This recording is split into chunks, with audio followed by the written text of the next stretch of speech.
Hare Krishna, Srimad Bhagavatam, Canto number 1, chapter number 18, shloka number 31. இதனோட தலைப்பு வந்து பிராமண சிறுவனால் பரீட்சித்து சபிக்கப்படுதல். Shloka I will read. ஏசகிம் நிப்ருதாஷே கரணோ மிலிதேசனகம் மிருஷா சமாதீர் ஆகோஸ்வீத் கிம் நுஸ்யாத் சேத்ர பந்துபிஹி.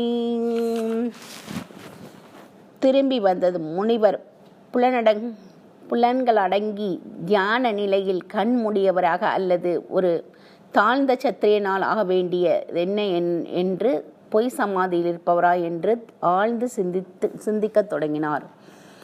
இப்போ அரசர் வந்து பகவத் பக்தராக இருந்ததால் தன் செயலை அவரால் ஏற்றுக்கொள்ள முடியவில்லை. ஏன்னா ஒரு செத்த பாம்பை கொண்டு போய் ஒரு என்ன சொல்கிறது மெடிடேஷன் பண்ணிகிட்ருக்கா அவன் மேலே போடுறது தப்பு இல்லையா? நான் ஒரு சத்திரியனா, ஒரு தாழ்ந்த பிறவியில் பிறந்தவனில் இப்படி என்னோட செயல் வந்து ஒரு இழிந்த செயலாக இருக்கேன்னு அவர் வந்து ரொம்ப வருத்தப்பட்டாராம். ஏன்னா அவர் ஒரு பக்தன், பகவானுடைய பக்தனாக இருந்ததுனால. யார்? பரீட்சித் மகாராஜ். அடுத்தது வந்து தஷ்ய புத்ரோ திதேஜஸ்வி விஹரன் பரோகோர்பகைஹி ராஜ்ஞாகம் பிராபிதம் தாதம் ஸ்ருத்வா தத்ரேதம் அப்ரவீத். அந்த முனிவருக்கு ஒரு புத்திரன் இருந்தான். அவன் பிராமண புத்திரன் என்பதால் மிகவும் சக்தி வாய்ந்தவனாக இருந்தான். அனுபவம் இல்லாத சிறுவர்களுடன் விளையாடி கொண்டிருந்த அவன் அரசரால் தன் தந்தைக்கு இழைக்கப்பட்ட பிழை கேட்டு அப்போதே இங்ஙனம் கூறினான். என்ன கூறினான்னு பார்க்குறான். அவன் சின்ன பையன், அவன் வளர்ந்த பிள்ளைங்களோட விளையாடிட்டு இருக்க பையன். அப்பாவுக்கு இந்த மாதிரி ஒரு செத்த பாம்பை கழுத்தில் போட்டிருக்காங்களேன்னு நினச்சிட்டு அவன் அவங்க அப்பாவை பற்றி யாரோ சொல்லியிருக்காங்க, உங்கள் அப்பா என்னுடைய கழுத்தில் வந்து இந்த மாதிரி செத்த பாம்பை வந்து போட்டுட்டு போயிட்டாங்க, யாருன்னு சொல்லி தெரியல அப்படின்னு. அப்போ அந்த பையன் என்ன சாபம் கொடுக்க போகிறான்னு தெரியல, பார்க்கலாம். அகோ அதர்ம பாலானாம்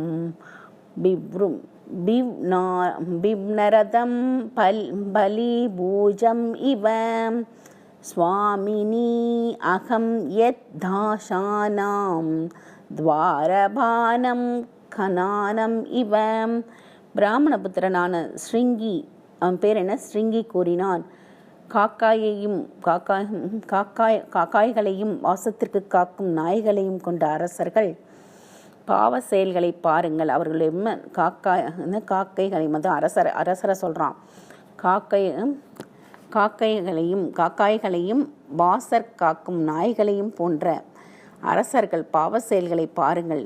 சேவர்களான இவர்கள் தாங்கள் பின்பற்ற வேண்டிய கொள்கைகளை கைவிட்டு தங்களுடைய எஜமானர்களுக்கு எதிராகவே பாவம் செய்ய முற்பட்டு விட்டனர் அப்படின்னு சொல்கிறார் அந்த பையன். சிங்கிரின் அந்த பையன் இப்படிலாம் பண்ணுறான். ஒரு நாட்டை காக்கிறவன், ஒரு காக்காய்களை வந்து காக்காய்களையும் வாசற்காக்கும் நாய்களை போன்ற அரசர்களின் பாவச் செயல்களை பாருங்கள் அப்படிங்கிறார் அவர் வந்து. இதை தான் சொல்கிறாங்க. அப்புறம்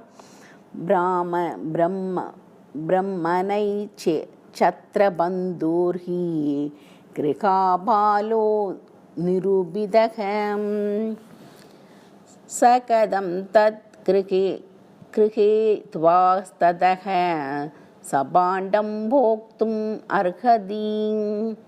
அரச பரம்பரையினர் வாசற்காக்கும் நாய்களாக நியமிக்கப்பட்டவர்கள் என்பதில் சந்தேகமில்லை. அவர்கள் வாயிலுடன் தங்களை நிறுத்தி கொள்ள வேண்டும். நாய் வீட்டில் நுழைந்து எஜமானருடன் ஒரு பாத்திரத்தில் உண்பதற்கு ஏது உரிமை அப்படிங்கிறாங்க. அவர் ஒரு நாய் மாதிரி சொல்கிறாரு, அரசர்கள்லாம் ஒரு நாய் மாதிரி அப்படின்றாரு. அடுத்ததும் கிருஷ்ணே கதே பகவதி சாஸ்திரி உத்பதா காமினாம் தத்பின்ன சேதுன் யாகம் சாஸ்மி பஸ்யதா மே பலம். பரமபுருஷரும் பரம ஆளுநருமான பகவான் ஸ்ரீகிருஷ்ணர் புறப்பட்டு சென்ற பின் நம்மை காப்பவர் இல்லாத இவ்வேளையில் திடீரென பதவிக்கு வந்துள்ள இவர்களின் கை மேலோங்கி உள்ளது.